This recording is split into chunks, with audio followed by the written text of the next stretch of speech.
27 Kabanata. Dinala si Jesus kay Pilato. Kinaumagahan nagplano ang lahat ng namamahalang pari at ang pinuno ng mga Hudyo kung ano ang gagawin nila para maipapatay si Jesus. Ginapos nila si Jesus at dinala kay Gobernador Pilato. Ang pagkamatay ni Judas. Nang malaman ng traidor na si Judas na hinatulan ng kamatayan si Jesus, nagsisi siya sa kanyang ginawa at isinauli ang 30 pirasong pilak sa mga namamahalang pari at mga pinuno ng mga Hudyo. Sinabi niya sa kanila, "Nagkasala ako dahil ibinigay ko sa inyo ang isang taong walang kasalanan." Pero sumagot sila, "Ano ang pakialam namin diyan? Problema mo na iyan." Itinapon ni Judas sa templo ang salapi. Pagkatapos ay umalis siya at nagbigti. Pinulot ng mga namamahalang pari ang salapi at sinabi, "Hindi natin maaaring ilagay ang salaping ito sa kabangyaman ng templo. Dahil ibinayad ito upang maipapatay ang isang tao, labag ito sa ating kautusan." Kaya napagkasunduan nilang gamitin ang salapi para bilhin ang bukid ng magpapalayok at gawing libingan ng mga dayuhan. Ito ang dahilan kung bakit hanggang ngayon ay tinatawag pa rin ang lugar na iyon na Bukid ng Dugo. Sa pangyayaring iyon, natupad ang ipinahayag ni Propeta Jeremias nang sabihin niya, "Kinuha nila ang 30 pirasong pilak, ang halagang napagkasunduan ng mga taga-Israel na ipambili sa kanya, at ginamit nila ang pera bilang pambili ng bukid ng magpapalayok ayon sa iniutos sa akin ng Panginoon." Inimbestigahan ni Pilato si Jesus. Nang madala na si Jesus kay Pilato, tinanong siya nito, "Ikaw nga ba ang hari ng mga Hudyo?" Sumagot si Jesus, "Ikaw na ang nagsabi." Pero hindi sumagot si Jesus sa mga paratang ng mga namamahalang pari at ng mga pinuno ng mga Hudyo. Kaya tinanong siyang muli ni Pilato, "Bakit ayaw mong sagutin ang mga paratang nila sa iyo?" Pero hindi pa rin sumagot si Jesus, kaya nagtaka ang gobernador. Hinatulan si Jesus ng kamatayan. Tuwing pista ng paglampas ng anghel, nakaugalian na ng gobernador na magpalaya ng isang bilanggo na gustong palayain ng mga tao. Nang panahong iyon, may isang kilalang bilanggo na ang pangalan ay Barabas. Nang magtipon ng mga tao, tinanong sila ni Pilato, "Sino ang gusto ninyong palayain ko? Si Barabas o si Jesus na tinatawag na Kristo?" Alam ni Pilato na pagkainggit ang nagtulak sa mga pamunuan ng mga Hudyo na dalhin sa kanya si Jesus. Habang nakaupo si Pilato sa hukuman, nagpadala ang kanyang asawa ng ganitong mensahe, "Huwag mong pakialaman ang taong iyan na walang kasalanan, sapagkat nabagabag ako ng husto dahil sa panaginip ko tungkol sa kanya." Pero sinulsulan ng mga namamahalang pari at ng mga pinuno ng mga Hudyo ang mga tao na hilingin kay Pilato na si Barabas ang palayain at si Jesus ang ipapatay. Kaya nagtanong ulit si Pilato sa mga tao, "Sino sa dalawa ang gusto ninyong palayain ko?" Sumigaw sila, "Si Barabas!" Nagtanong pa ulit si Pilato, "Ano ngayon ang gagawin ko kay Jesus na tinatawag na Kristo?" Sumagot ang mga tao, "Ipako siya sa krus!" Tinanong sila ni Pilato, "Bakit? Ano bang ginawa niyang kasalanan?" Pero lalo pang sumigaw ang mga tao, "Ipako siya sa krus!" Nang makita ni Pilato na wala siyang magagawa dahil nagsisimula ng magkagulo ang mga tao, nagpakuha siya ng tubig at naghugas ng kamay sa harap ng mga tao at sinabi, "Wala akong pananagutan sa kamatayan ng taong ito. Kayo ang dapat managot. Malinis ang kamay ko sa bagay na ito." Sumagot ang mga tao, "Kami at ang mga anak namin ang mananagot sa kanyang kamatayan."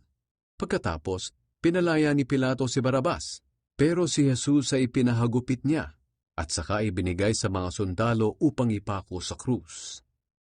Pinahirapan ng mga sundalo si Jesus. Dinala ng mga sundalo si Jesus sa loob ng palasyo ng gobernador at nagtipon ng buong batalyon ng mga sundalo sa paligid niya. Hinubaran nila siya at sinuotan ng pulang kapa. Gumawa sila ng koronang tinik at ipinutong sa kanya at ipinahawak ang tungkod sa kanyang kanang kamay bilang setro niya. Lumuhod sila sa harap niya at pakot siyang sinabi, "Mabuhay ang hari ng mga Hudyo!" Dinuraan nila si Jesus at kinuha ang tungkod sa kanyang kamay at paulit-ulit nilang inihampas sa kanyang ulo. Matapos nilang kutsain si Jesus, hinubad nila sa kanya ang kapa at isinuot muli sa kanya ang damit niya. Pagkatapos, dinala nila siya sa labas ng lungsod upang ipako sa krus. Ipinako sa krus si Jesus. Nang nasa labas na sila ng lungsod, nakita nila ang isang lalaking taga-Cyrene na ang pangalan ay Simon. Sapilitan nilang ipinapasan sa kanya ang krus ni Jesus.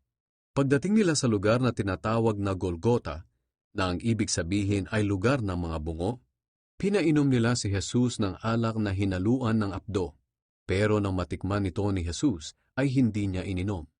Ipinako nila si Jesus sa krus at pinaghati-hatian nila ang kanyang mga damit sa pamamagitan ng palabunutan. Pagkatapos, naupo sila at binantayan si Jesus. Naglagay sila ng karatula sa ulunan ni Jesus at ganito ang nakasulat na paratang laban sa kanya. Ito si Jesus, ang hari ng mga Hudyo. May dalawa ring tulisan na ipinako sa krus kasabay ni Jesus, isa sa kanan at isa sa kaliwa. Ininsulto si Jesus ng mga taong napapadaan doon. Napapailing sila at sinasabi, "Hindi ba't sinasabi mong gigibain mo ang templo at muli mong itatayo sa loob ng 3 araw? Bakit hindi mo iligtas ang iyong sarili? Kung ikaw nga ang anak ng Diyos, bumaba ka sa krus." Ganoon din ang pangungutya ng mga namamahalang pari, ng mga tagapagturo ng kautusan, at ng mga pinuno ng mga Hudyo. Sinabi nila, "Iniligtas niya ang iba, pero hindi niya mailigtas ang kanyang sarili. Hindi ba't siya ang hari ng Israel? Kung bababa siya sa krus, maniniwala na kami sa kanya. Nagtitiwala siya sa Diyos at sinasabi niyang siya ang anak ng Diyos. Ngayon, tingnan natin kung talagang ililigtas siya ng Diyos." Maging ang mga tulisang ipinakong kasama niya ay nang insulto rin sa kanya. Ang pagkamatay ni Jesus. Nang mag-alas 12 na ng tanghali, dumilim ang buong lupain sa loob ng 3 oras. Nang mag-alas 3 na ng hapon, sumigaw si Jesus ng malakas, "Eloi, Eloi, lema sabachthani," na ang ibig sabihin ay, Diyos ko, bakit mo ako pinabayaan?" Nang marinig iyon ng mga nakatayo roon, sinabi nila, "Tinatawag niya si Elias." Agad namang tumakbo ang isang tao at kumuha ng espongha at isinawsaw sa maasim na alak. Ikinabit niya ito sa dulo ng isang patpat at idinampi sa bibig ni Jesus upang sipsipin niya. Pero sinabi naman ng iba, "Hayaan mo siya. Tingnan natin kung darating nga si Elias para iligtas siya." Muling sumigaw ng malakas si Jesus at nalagutan ng hininga. Nang sandali ring iyon, nahati mula sa itaas hanggang sa ibaba ang kurtina sa loob ng templo. Lumindol sa buong lupain at nagkabitak-bitak ang mga bato. Nabuksan ang mga libingan at maraming banal ang muling nabuhay. Lumabas sila ng libingan at nang muling mabuhay si Jesus, pumunta sila sa Jerusalem at marami ang nakakita sa kanila. Ang kapitan at ang kanyang mga sundalo na nagbabantay kay Jesus ay nasindak nang mayanig ang lupa at nang makita ang mga pangyayari. Sinabi niya, "Totoo ngang siya ang anak ng Diyos."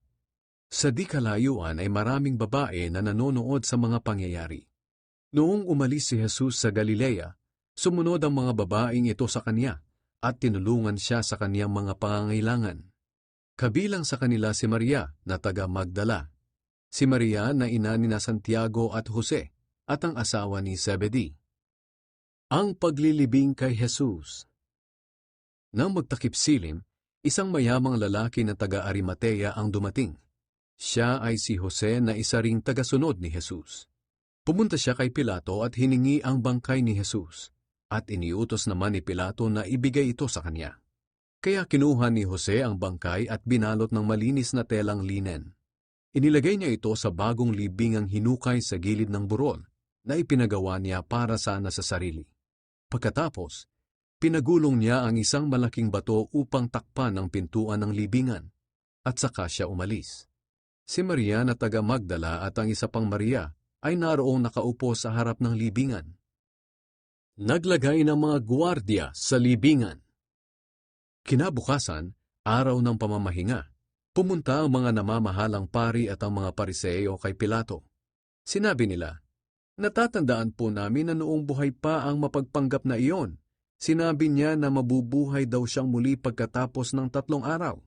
Kaya mabuti sigurong pabantayan po ninyo ang kanyang libingan sa mga susunod na araw, dahil baka nakawin ng mga tagasunod niya ang kanyang bangkay at ipamalitang nabuhay siya. Kapag nangyari ito, mas magiging masahol pa ang pandarayang ito kaysa sa noong una. Sumagot si Pilato sa kanila, "May mga gwardya kayo. Kayo na ang magpabantay ayon sa nalalaman ninyo."